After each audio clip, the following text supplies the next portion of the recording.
শুভ দুপুর বন্ধুরা, অভিরূপ কিচেনে সবাইকে স্বাগত। রোজকার মতন আজকেও মেনু নিয়ে চলে এসেছি। আজকের মেনুতে রয়েছে ভাত, কাঁচা লঙ্কা, এখানে রয়েছে ইলিশ মাছের ডিম ভাজা, সঙ্গে তেলও আছে, আর রয়েছে ইলিশ মাছের মাথা দিয়ে কচুর শাক। এখানে রয়েছে ইলিশ মাছের ঝোল করেছি আজকে বেগুন দিয়ে আর কাঁচা লঙ্কা দিয়ে, কালো জিরে ফোড়ন দিয়ে পাতলা করে ঝোল করেছি। আর রয়েছে এখানে টমেটো দিয়ে, খেজুর দিয়ে, আমসত্ত্ব দিয়ে চাটনি করেছি। এই চাটনিটা করেছি আজকে বাড়িতে যদি কোনো মিষ্টি, রসগোল্লা কি পান্তুয়া যদি আসে, রসটা ফেলবেন না।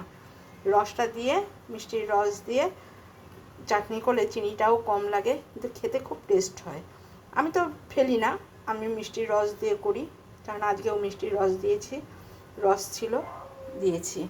আর রয়েছে, যা গরম পড়েছে, এই গরমে একটু টক দই না হলে ভালো লাগে না, সেই জন্য টক দইও আছে। আজকে দুপুরের মেনুটি যদি ভালো লাগে, পারলে অবশ্যই লাইক, শেয়ার, কমেন্টস করে দেবেন।